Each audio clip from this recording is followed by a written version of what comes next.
Hello, and you're listening to Eco-Justice Radio. We present environmental and climate stories from a social justice frame, featuring voices not necessarily heard on mainstream media. Eco-Justice Radio acknowledges that we recorded this show on the traditional territory of the Tongva people and all of their relatives in the place we call Los Angeles.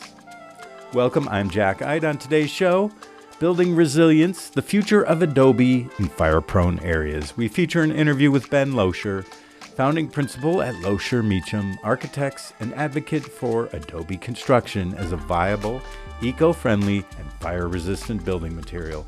We also share an excerpted discussion between Marysia Miernowska, director of the School of the Sacred Wild, and Dastan Khalili, president of the Earth Foundation, and a short clip from architect and artist Ronald Rael, who teaches architecture at UC Berkeley, and I also saw his piece, Adobe Oasis, the other day at the opening of DesertX in Palm Springs.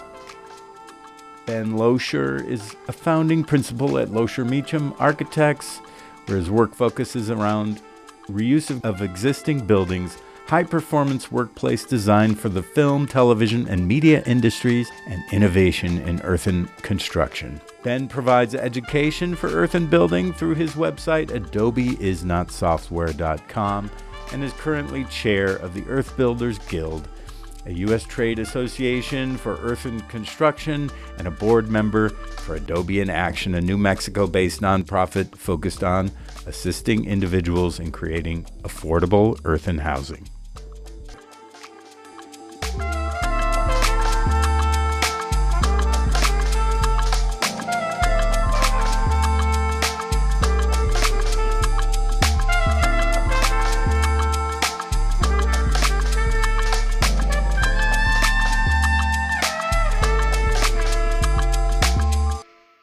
In recent times, traditional craft techniques in earth construction have faced neglect and should be revived and reimagined and integrated into contemporary technologies. Adobe is low-cost, energy-efficient, fire-resistant, and non-toxic, and can be enhanced by technological advancements to create a more sustainable architecture. Today, we feature some voices to help advance this cause. Mud, soil, clay, dirt, and dust can be used in the processes called rammed earth, mud brick, compressed earth, cob, and several other interesting techniques. We start with Ben Loescher. Here's an excerpt of Mudman, a short film made by Ruben Herzl, and groundmaking. Adobe is magical, and it's magical for a lot of different reasons. Its first, unique and remarkable characteristic is that it's everywhere. A huge proportion of the world's population lives in earthen structures, maybe something like 40%. It has kind of amazing thermal characteristics. I like to say that it's like the world's first and oldest high-tech building material. But the most important constituent in Adobe construction, clay, is like this super magical material that can do all sorts of funny stuff. It's used for waterproofing, to line landfills, kitty litter. My name is Ben Loescher. I'm an architect. I'm the president of the Earth Builders Guild. I am on the board of Adobe in Action, which is a nonprofit that tries to create housing for disadvantaged people and communities. And then I'm the founder of Adobe is Not Software to educate and enable Adobe construction here in California. We're sitting here in Pioneer Town, and I can point at a dozen Adobe buildings that are within a quarter mile of here, but I can't point at anybody who knows how they were built, right? So that knowledge, which was here just a generation ago, is now gone. I think it's really important to educate people about it. People associate it almost exclusively with the mission period, and that's kind of nuts. It's wrong. It's a very modern material. It's been used in the case study houses. We think of these as iconic modern, examples of modern architecture. My goal has always been, to try and enable Adobe construction in California One part of that is really reforming the building code around it.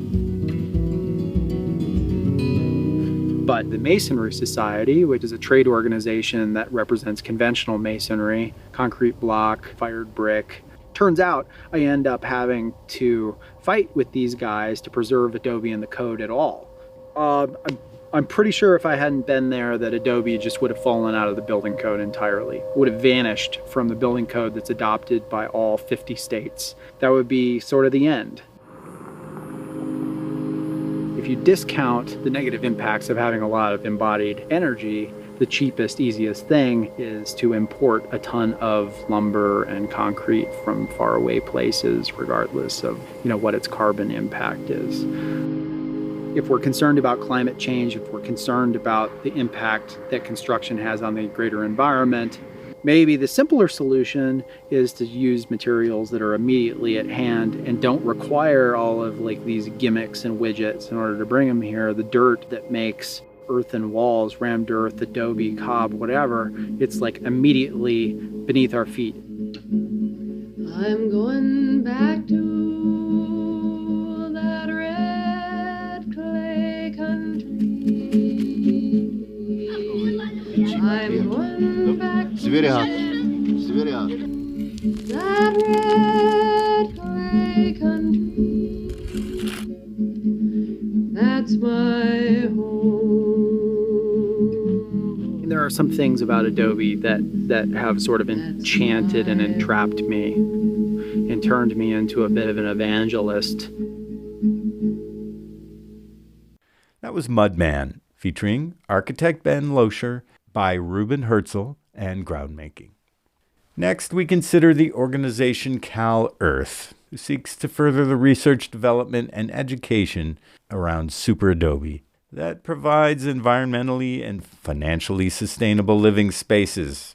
Founded by Nader Khalili, who passed away in 2008, he was a world-renowned Iranian-American architect, author, humanitarian, teacher, and innovator in the Galtafdan earth and fire system known as ceramic houses, and of the Super Adobe construction system. Khalili received his philosophy and architectural education in Iran, Turkey, and the United States. His son Dastan is now carried on the tradition.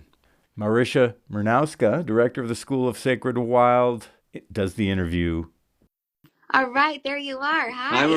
Hi, Marissa. How are you? I'm great. I'm so happy to be connecting with you, Dastan. Thank you for joining me. My pleasure, my pleasure.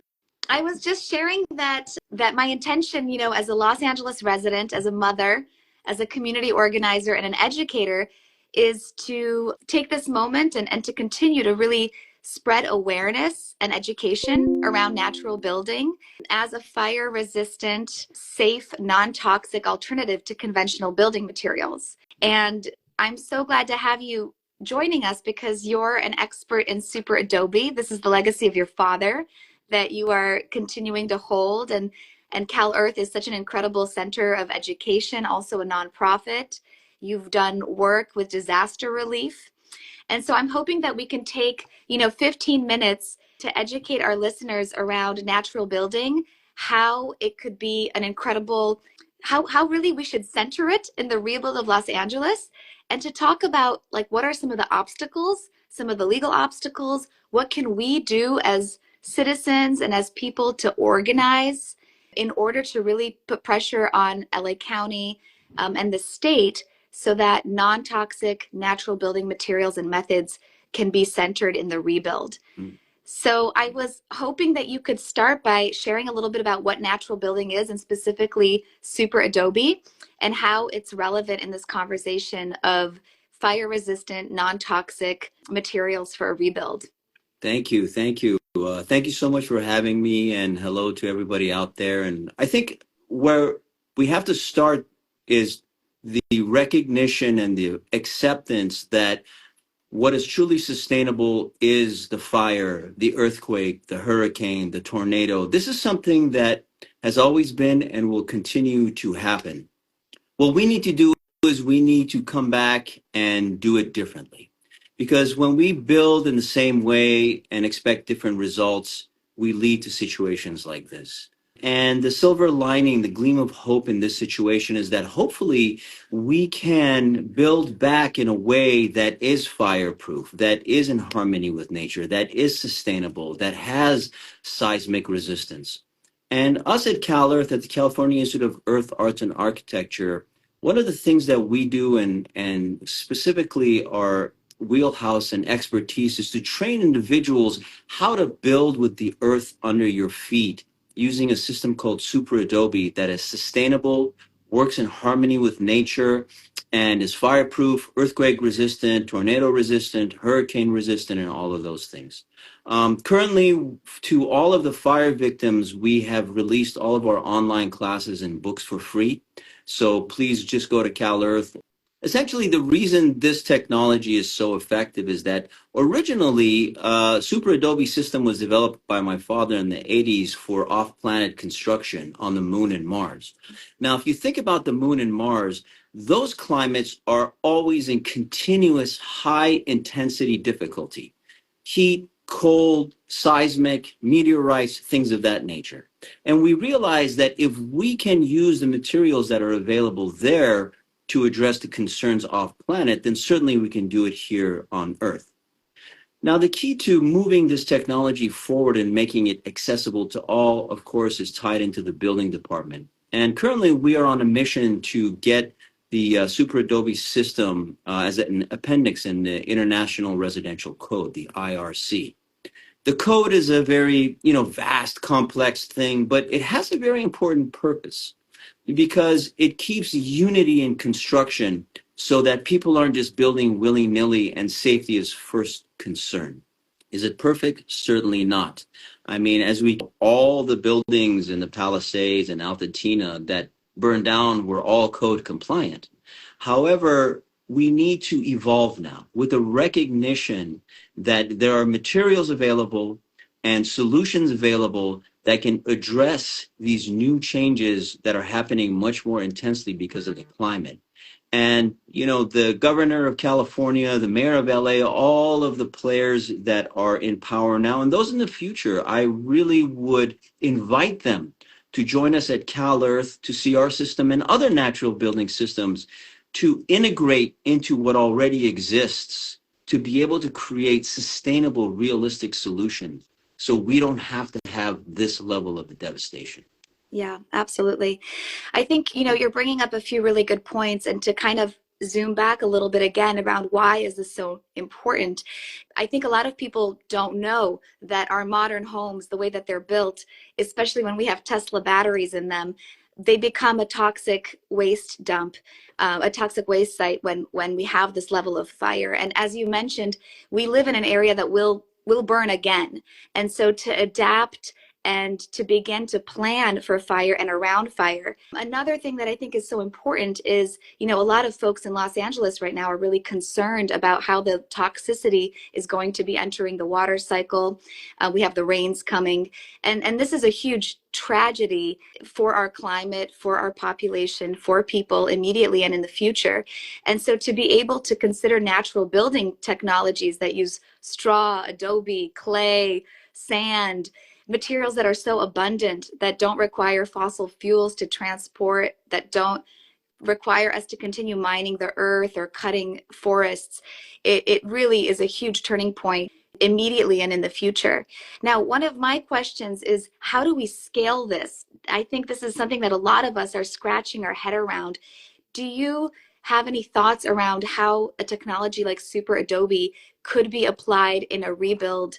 And how do we scale this to make it accessible and really part of a large city rebuild? Well, what's really interesting is, depending on how we approach the development, currently we have a concept at CalEarth called Nature Preserve Regenerative Development.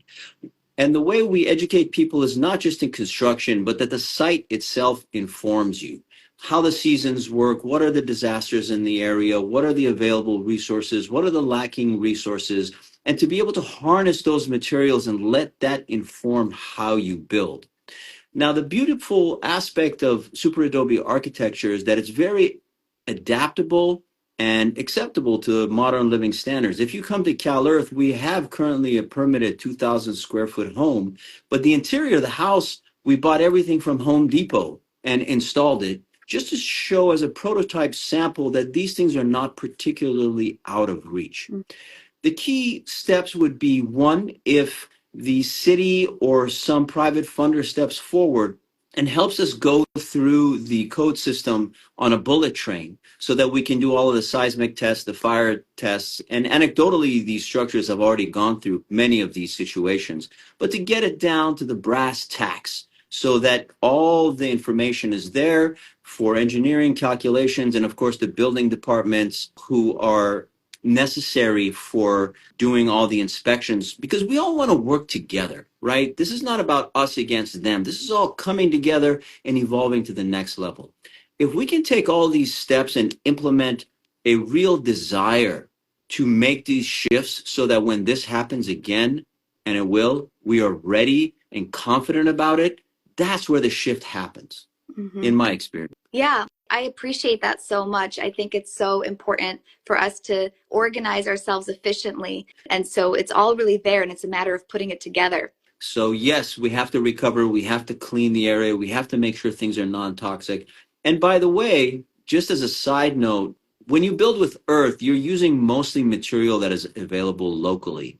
And so just the transportation of housing material for residential housing contributes greatly within the 20 to 25% range to the carbon footprint. Imagine being able to cut that in half. And then building communities where you can have a power grid that is solar or wind, water catchment systems. So not only are you sustainable, but you're regenerative. And then all excess energy can be put back into the grid and reduce carbon footprint as well. So not only are we able to deal with the climate change that's happening and the climate events that are happening, but we're actually able to regenerate energy and put it into the grid and have a positive effect. And I think changing the mentality and embracing this with the available technology that we have and all the research that we have can have a profound impact. And I think now is the moment. So I'm hopeful. That was Marysia Miernowska speaking with Dastan Khalili, president of the CalEarth Institute. Next, with a clip from Ronald Rael, architect and artist, about an earth architecture project he did in Uruguay.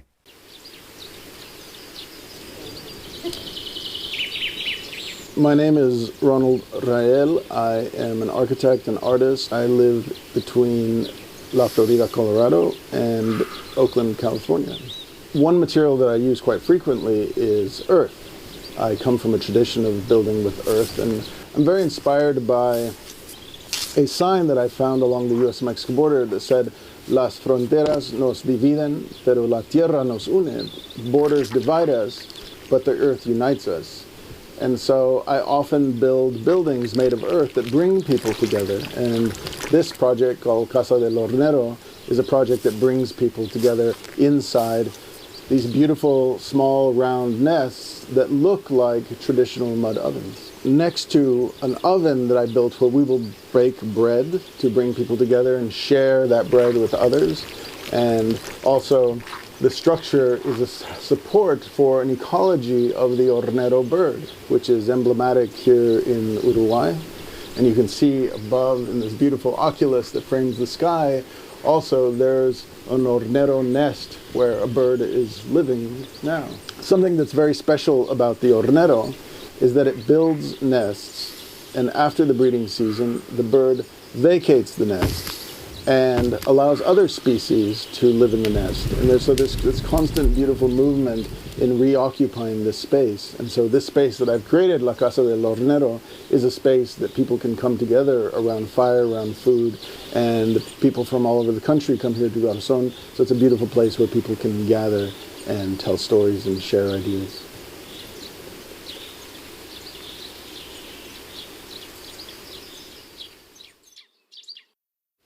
You're listening to Eco Justice Radio, a listener-supported media outlet. Please consider making a donation to ensure that we can continue to provide socially and environmentally driven content.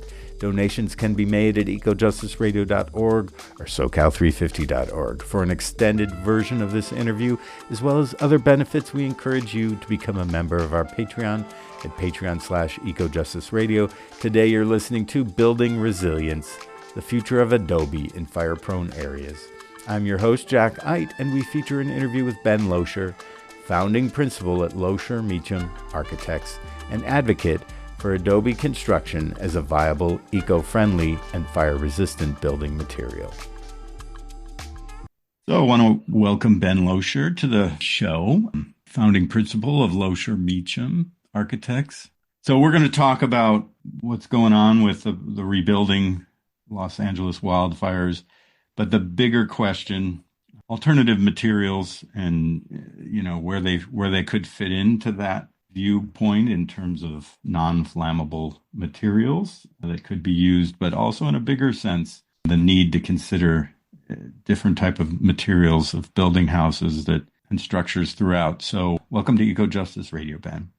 Yeah, happy to be here. Thanks for inviting me. So you're an architect. You got a firm. You also have Adobe is Not Software, a site there. We're talking about Adobe. And so there's a lot of different what we might call alternative construction systems. But let's just start with your big picture as an architect. You've got an office in Los Angeles in Pioneer Town up near Joshua Tree. What do you look to achieve in the design world? Yeah, good question. It's not fabulous riches, it turns out. No? Really? We were misled, I think, in school. And we're not even that interesting at cocktail parties, it turns out. But, the firm is really, as you mentioned, it's kind of got two parts. The Loescher Meacham Architects is the, standard professional services portion of the organization that focuses mostly on upcycling existing buildings. So adaptive reuse, repositioning, trying to squeeze, every last minute of utility out of things that we've already built, because I'm pretty committed to the belief that is the most sustainable type of construction, is as little as possible, particularly when we consider embodied carbon and that kind of stuff. And then, the other angle is this Adobe is Not Software, the Earthen masonry advocacy.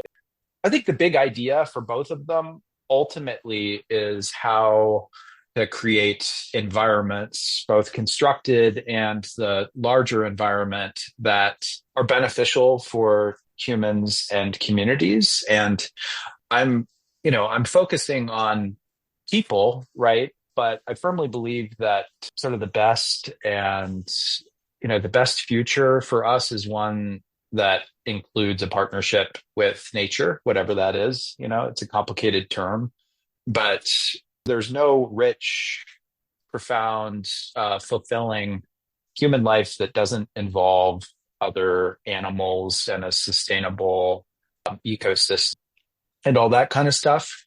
So we're trying to, as best as we can, mitigate, do this practice and mitigate the consequences of construction, which is almost always bad. I mean, let's be honest, right? It's like we have to do building and construction for a lot of reasons, but it's quite rare that a site is richer in the greatest sense for having a building constructed on it.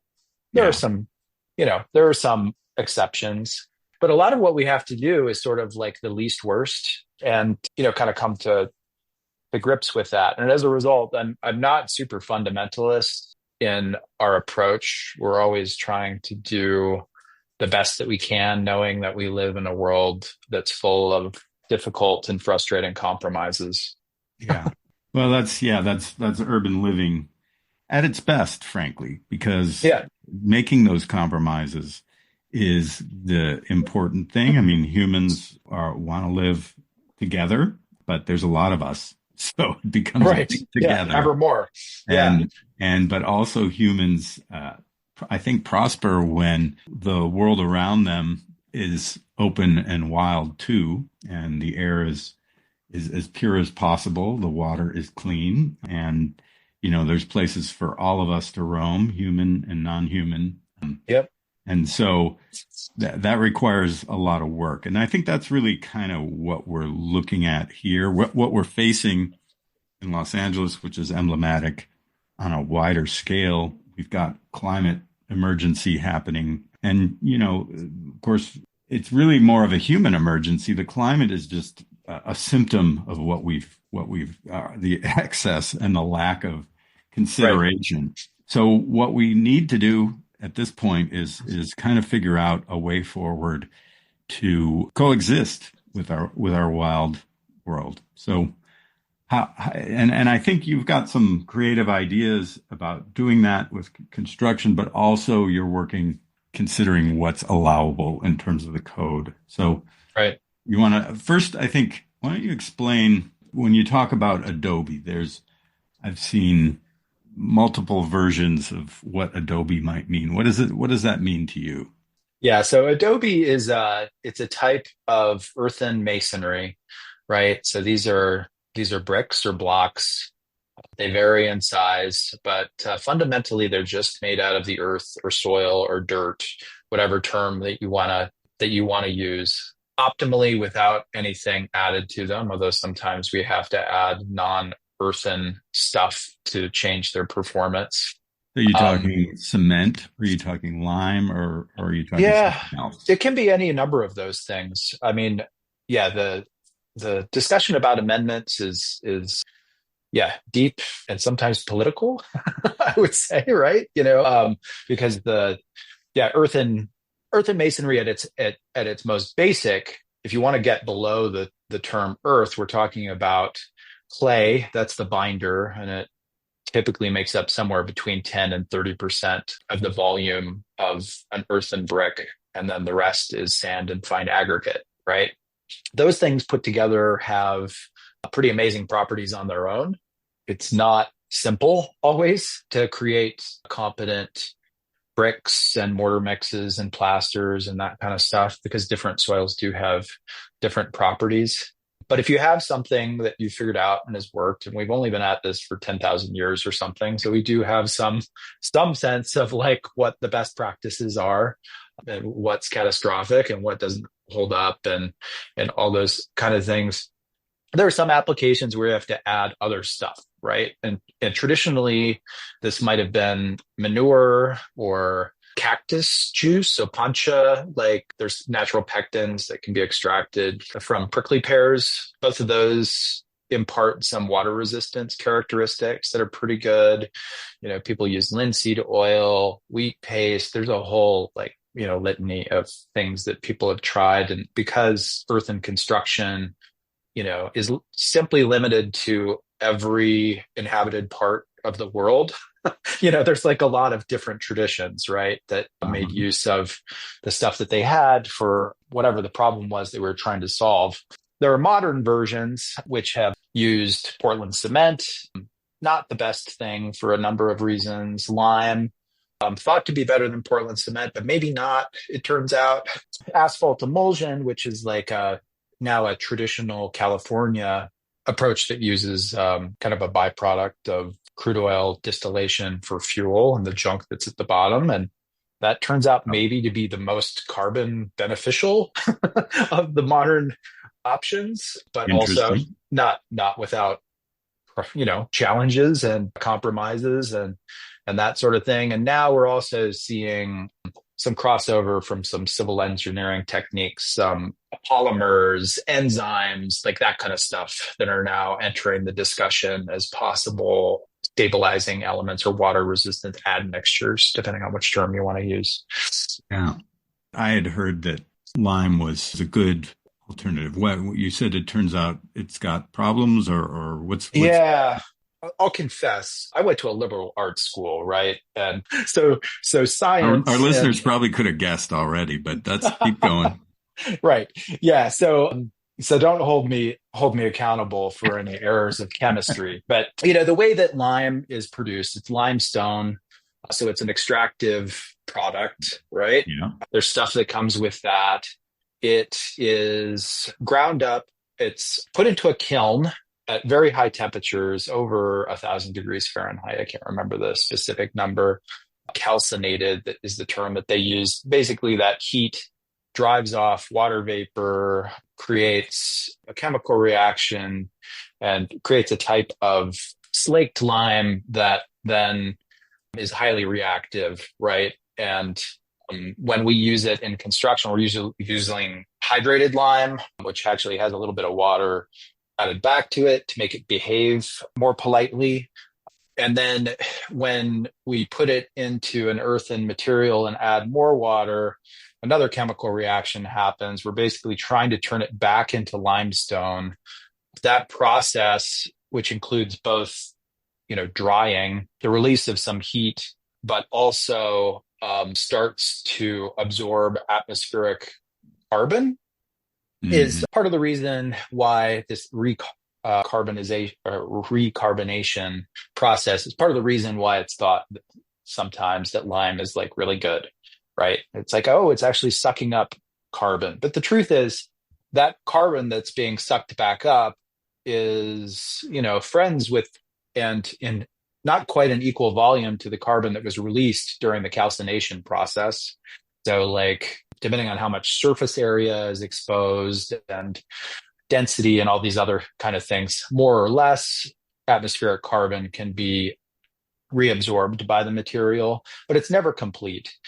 So that's a problem. We're producing carbon, that was driven off that never gets put back. And the other problem is that the fossil fuels that are burned, natural gas and sometimes other crazy stuff, that obviously creates atmospheric carbon as well. And that's never absorbed, not at all.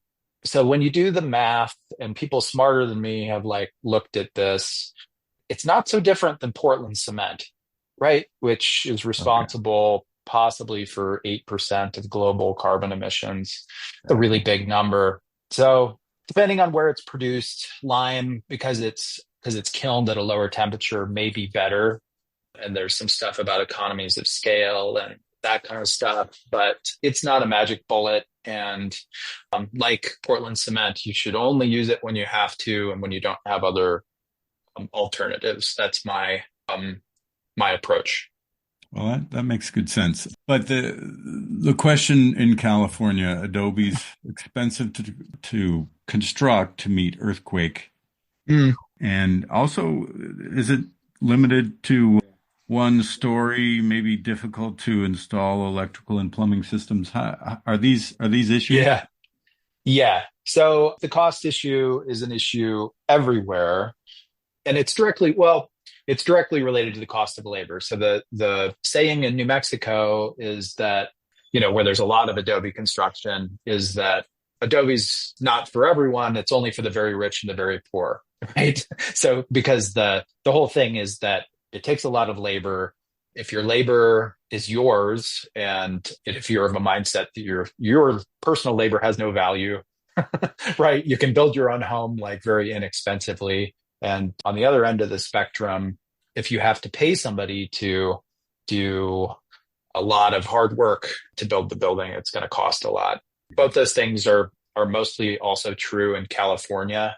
We have the seismic issue here, which is a bit of a challenge, but not as much as you would think.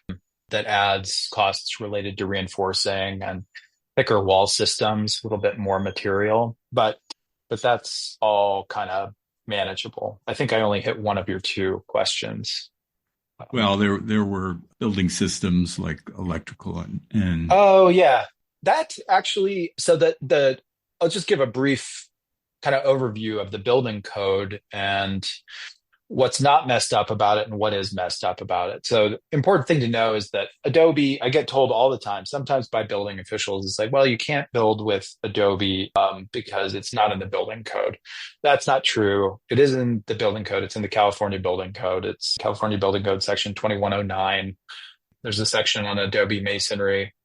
It's lived in the code, I think, since about 1947 in California. So it was like an early arrival when building standards were being created here. The issue with it is that building codes evolve over time, and Adobe, because the material itself is not particularly expensive and the material to make it is fairly pervasive, there hasn't been a lot of sort of commercial incentive for people to produce it, right? You're not going to get rich making Adobe Right. bricks. And it's not like you've got some proprietary knowledge, unless you're a process engineer or something that's going to differentiate you from somebody else. So without the Adobe version of Warehouser or, something like that, a big commercial entity that's producing it or a trade association, there's nobody paying for the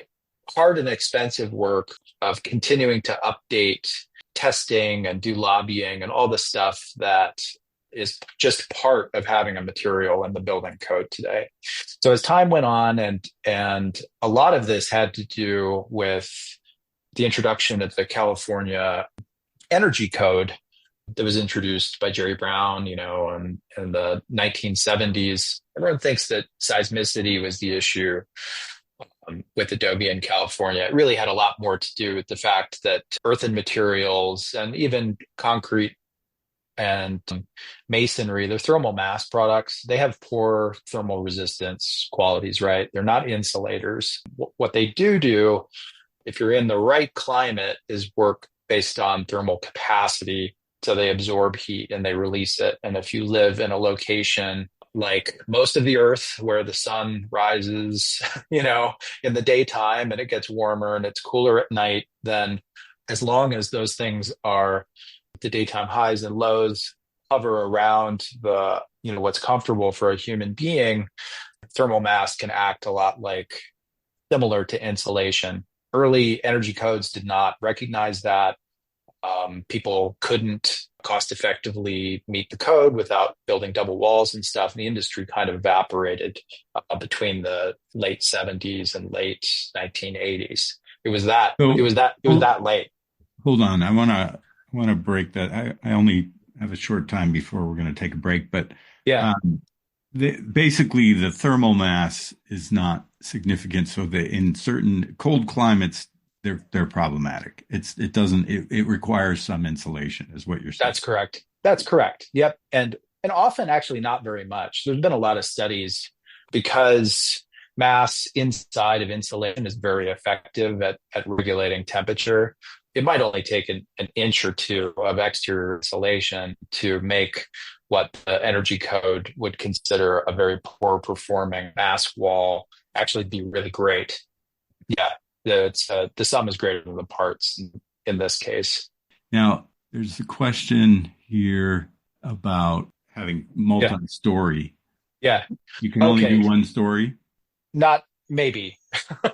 So piggybacking on the code discussion, the problem is that the building codes have not evolved with modern engineering knowledge and testing evidence around earthen buildings, right? And how they perform. They're still sort of looked at skeptically in the same way that unengineered buildings, unreinforced masonry, that kind of stuff have been. So practically, I would not attempt to design a two-story building in California currently. It's not about physics or material properties. It's about the building code itself, and also, just some holes in our ability to quantify performance in a way that would satisfy a building official. In non-seismic areas, there's plenty of examples of much taller buildings in Yemen, Shabam, those earthen buildings that are 12 stories tall or something like that are hundreds and hundreds of years old. So it's certainly possible. It's probably not a great idea. I mean, ultimately, it may not be the best solution for high-rise stuff, but in Germany, they do use it as infill for mid-rise construction. So there will be a, wood structural system, and then earthen mass will be added in between in order to improve the performance of the exterior envelope. I think that's a good idea. And, if we can make the progress that we think that we're going to with the codes, that might be possible here in 10 or 15 years, something like that. Would it not be better to substitute light gauge steel instead of wood?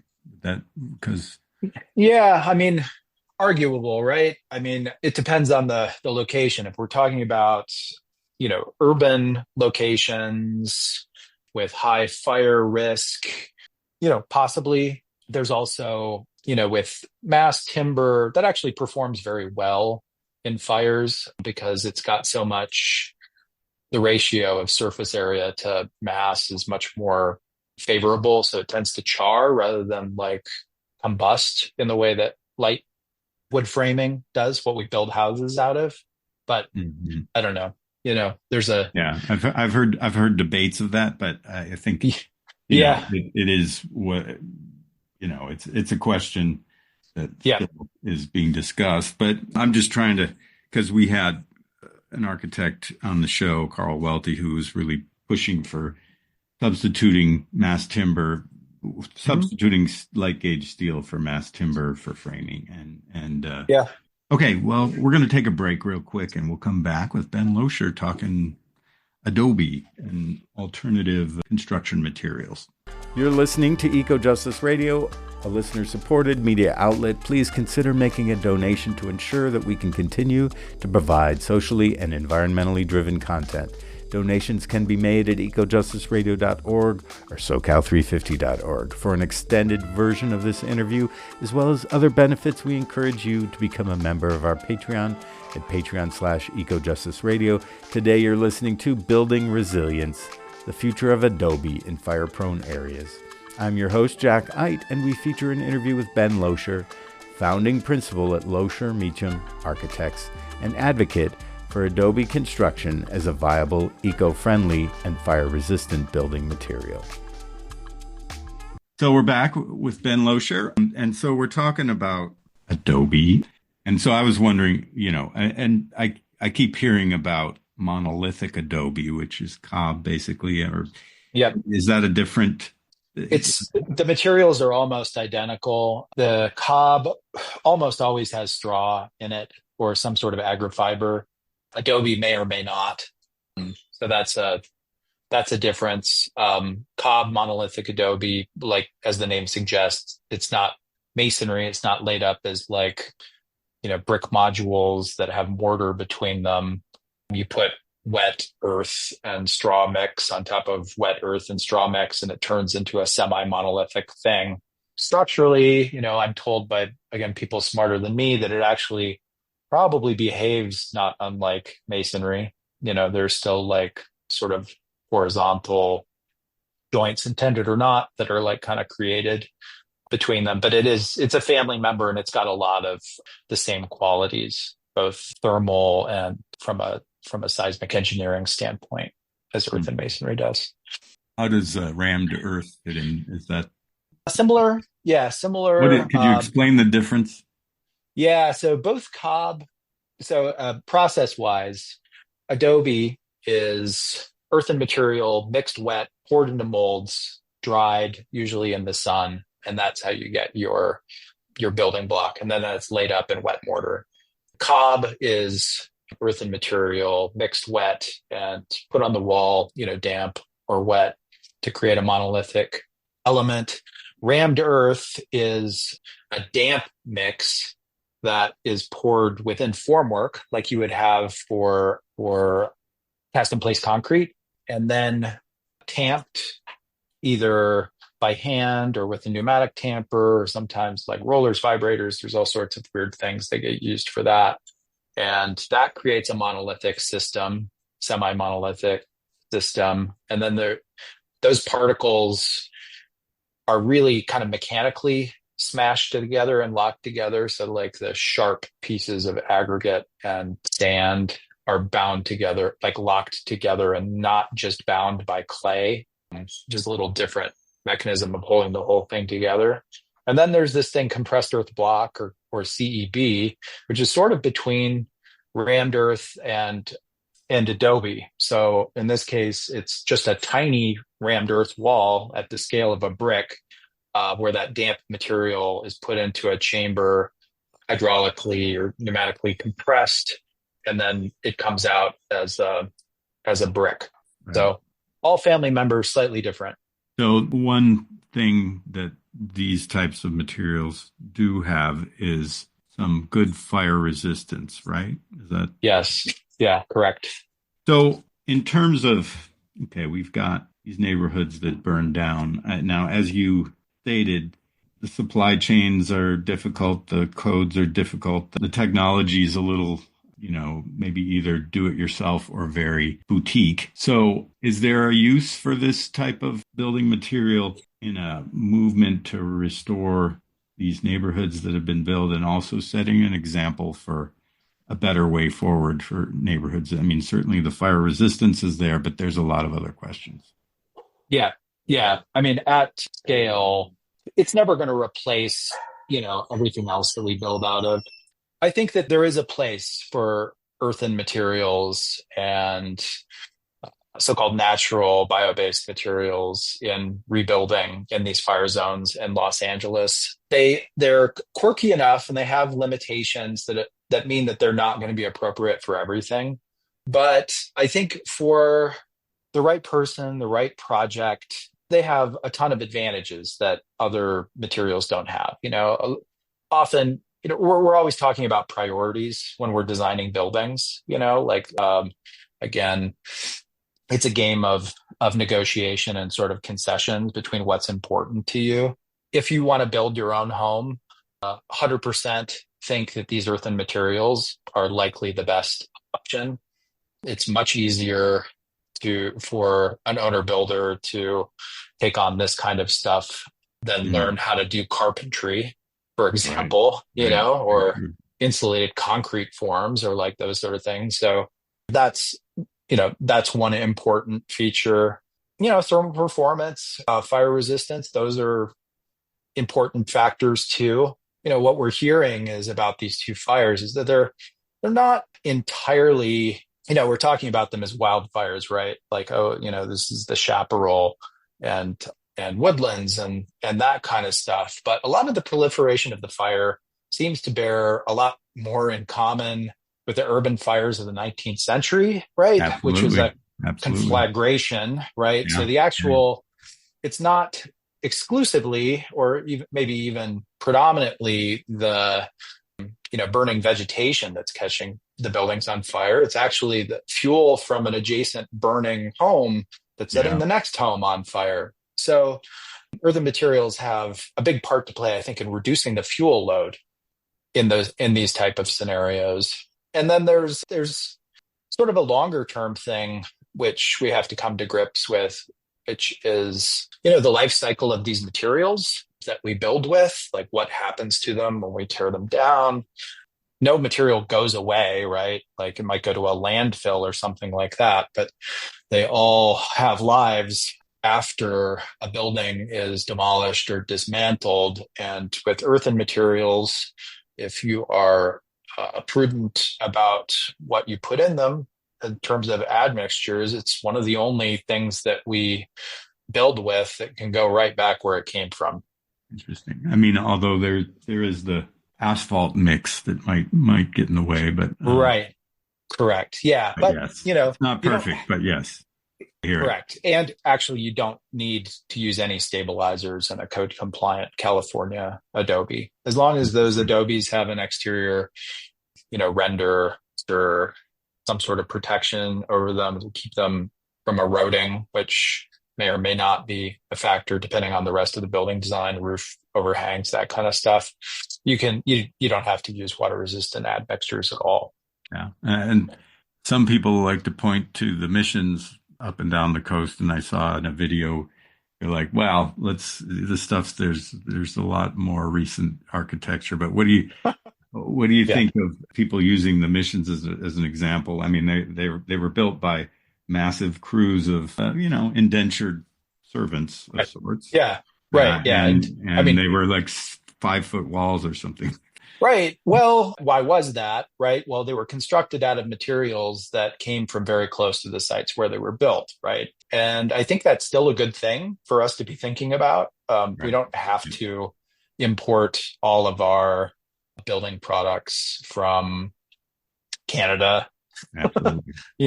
Russia. That's less of a thing now, but it used to be. A lot of panel products came from Russia. Wow. Yeah, gypsum, chipboard, Mexico, all that kind of stuff. I mean, I believe in living in a connected world, but bringing stuff from far away has a lot of costs, not all of which is monetary, right? And so being able to build out of a thing that's close at hand, just like happened during the Spanish colonial period, yeah, has benefits in a world where we're concerned about carbon emissions. Yeah. So I know of that you have building out there that you've designed out in the Joshua Tree area. Maybe it's Pioneer Town. Could you tell us about that project? Yes. Yeah. So we've got a couple of them. Okay, great. Yeah. Maybe 3 years ago, we got the first permits in decades for a new construction Adobe in California. So a single family home for a disabled veteran in Pioneer Town. He's an owner builder. So he's like moving slow, but he's building the house himself. Mm-hmm. This is under the California adopted version of the International Building Code with accepted modifications, by the building department to show equivalent performance where the building code has failed us. And it's a highly seismic area out here. Temperatures can be pretty extreme, but we were able to do it, and that's like a lot of the reason. If I just wanted to be an Adobe builder, would have like never come back from New Mexico. But part of the reason why we've been doing this in California is that if you can show that it works here, this is the most heavily regulated and kind of conservative environment to build homes in, then we know that it can happen in other parts of the United States. So since then, we've got permits for another Adobe. It's a prototype tiny home. It's being built in Landers near Joshua Tree. So that's intended to provide a way for folks. We've got a housing crisis out here, just like everywhere else in the United States, it seems. But for folks that don't have a lot of money but have land to be able to build their own home, it was designed with that in mind. And then there's another compressed earth block building with a hempcrete jacket around it, just because we needed to add another level of difficulty and one more material the building official wasn't, familiar with, that has received permits and is under construction in Joshua Tree. So I wanted to ask you about hempcrete because, I guess concrete made out of hemp, is that what we're talking about? Is that a material we should be thinking about? Yeah, it's interesting. I mean, we talked about lime. It's not perfect, right? Yeah. But it has qualities, particularly when it's combined with hemp, hemp fiber, that make it a lot better. So it's a great insulator. It's fire resistant and it's carbon beneficial. I think that there's some question about like whether it's carbon capturing because the hemp does grab atmospheric carbon as it's growing, but it was like, oh, okay, well, what happens at the end of life? Are you using, nitrogen fertilizers that come from the Haber-Bosch process, which uses natural gas, et cetera, et cetera? Right. We live in a complicated world, but we think at least that it's better than fiberglass insulation. It may not be as good as cellulose, but it works really well with earthen materials. And this is sort of that concept that I mentioned earlier, where if you can provide insulation on the outside of mass, with mass on the inside of the wall, insulation on the outside of the wall, you kind of get the best of both. So that's what that experiment is about. What you had, meaning the skirt, it was an outside insulation there, because it can get pretty, in addition to being really hot, it can also get pretty cold depending on your elevation out there. Yeah, exactly. I've spent some cold nights out there myself, so I know about it. Yep, exactly. Yeah. Well, that's interesting. Well, I've seen these types of ways of building housing in a lot of other countries other than the United States, where the regulation and the sort of corporate supply chain and the certain type of quality is less regulated. Do you have any experience in outside of the U.S. projects? So I haven't done any myself, but I was in Germany over the summer attending the big Dachverband, which is like the German National Earth Building Association. Their conference saw a lot of examples of modern earthen construction over there, and it's interesting because in the United States, these so-called alternative materials like Adobe and straw bale and that kind of stuff, they're sort of like just off to the side.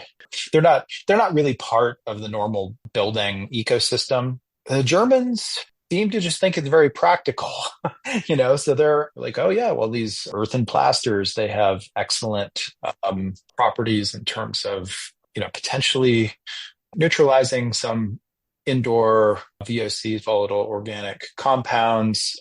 They help regulate temperature and humidity. Maybe we should use them, right? And same thing goes for light straw clay and exterior walls. They're like, well, it's got mass and it's also got insulation. We don't have to worry about what happens to it at the end of its life. It's like doesn't have as many negative effects when we like source the product and extract it and all that kind of stuff. And I don't know, it's not a hippie thing, right? Yeah. And I think like that's where the US could go if it wanted to, if we were a little bit more open-minded. We also know that New Zealand has really excellent earthen building codes, far more advanced than us, in a location that is highly seismic. Yeah. And so all this to say, I always like to point out that building codes are cultural.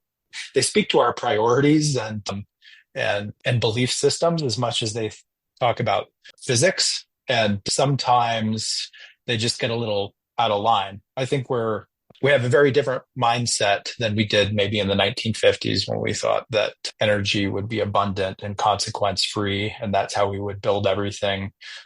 Our codes still kind of behave that way, I think. And as a culture, I feel like we need other options that are better aligned with like what we think is important. Absolutely. So Ben, where do we go from here with all this? Well, I think there's two time frames that we're looking at. One is the immediate rush to rebuild. It's very reasonable and understandable for folks that have lost their homes in these two devastating fires to want to reestablish a place to live, right? And, as an architect in Los Angeles, I'm among many that are working with, nonprofits and regulators to try and make it as easy for those folks as possible, doing the barrier removal, the eliminating the red tape that we all know confounds even ordinary construction in California and other places. But I think it's really important that we don't lose sight of, the long-term consequences of how we build, and we use this opportunity to have some of those discussions. I don't think it's the right time to be mandating that people use inherently non-combustible, carbon beneficial building materials just because the politics won't allow it. But I do think it's the right time to be asking our friends in Los Angeles County, county supervisors, City of Los Angeles City Hall, Building and Safety, as well as at the state level, if we should not also be removing the barriers to folks that want to rebuild without contribute, or so that they can not contribute as much to the problem in the future, right? And that's a real thing. Like there's a lot of people that are like, I just went through something terrible. I lost my home. I lost neighbors. I may be losing my community, but they're sort of being forced into a choice of rebuilding with conventional materials that are carbon intensive, that might be fire hardened on the exterior, but also quite combustible on the inside, or not rebuilding at all, or rebuilding someplace else. And I don't think that's really fair, right? Like we have to, in the same way that in whatever it was, 2013, when we were suffering in the middle of that terrible drought, someone was like, hey, wait a minute, what about gray water? Do we really have to take, the water from our bathroom sinks and, send it to some municipal sewage plant instead of like irrigating our, our landscape with it? That was the right time to be having that conversation. I think this is the right time to be having a conversation about carbon beneficial earthen and bio-based materials. And giving people an option to maybe get their hands dirty a little bit, but be also more connected to, I think a big importance here that I keep coming upon is people are not connected to their environment, to the community they're commuting out to their jobs and driving away, and then, and they're not connecting to the backcountry behind them.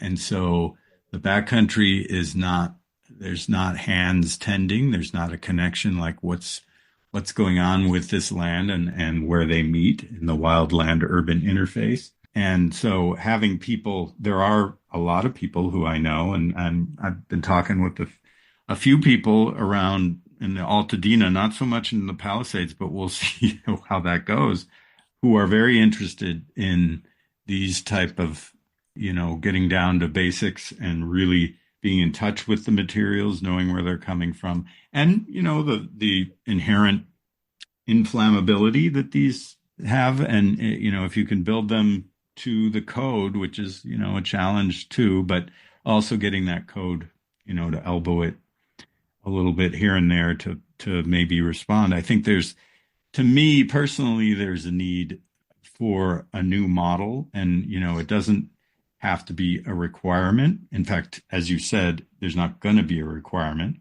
but over time, because of the politics, because of the money involved, and the interest of those with the most pull want to rebuild as fast as possible and not wait for those of us who think a big picture of like, okay, this is the time to get things in hand. So I think it's better to go from the outside and just keep working on changing these rules. And I really think that that's kind of how you're working it too. You're doing your work to advocate for these materials as being a really viable option. Clearly not for everybody. It doesn't solve all problems, but it might be the beneficial thing for a certain amount of people. And getting your hands a little dirty and building a house, do we need to be building 10,000 square foot homes on the edge of the wilderness in extremely flammable environments, extremely flammable structures in these environments? That's a question that should be answered. And I think I would say no, but we'll see how that all works out. Right. But, well, I appreciate you talking with us, Eco Justice Radio, and I really appreciate the work that you're doing. So best of luck to you. And could you tell people how they can get in touch with you and find you out there? Yeah. So, best place to track me down is through Adobe is Not Software. It's an easy website to find. All one word. Yep. Cool. Yeah, that's easy to remember. Although you might find trouble in some of the search engines because they like the Adobe that is the software. But yes, thank you for doing that. So, not familiar. So thanks for coming on the show today. Well, thanks a lot, Jack. Great. Hey, listeners, to check out the extended recording of this show or to explore our other shows, visit our website, ecojusticeradio.org, and subscribe to our podcast. This has been Eco Justice Radio and our show, Building Resilience, the Future of Adobe in Fire-Prone Areas. Thank you to Ben Loescher, Marysia Miernowska, Dastan Khalili, and Ronald Rael. And thank you to our listeners for joining us. Please connect with us on social media at Eco Justice Radio, SoCal350, and Wilder Utopia. If you like what you've heard and you want others to be informed, subscribe and share the episodes and help us continue our efforts by joining our Patreon or making a tax-deductible donation to the show at ecojusticeradio.org or SoCal350.org.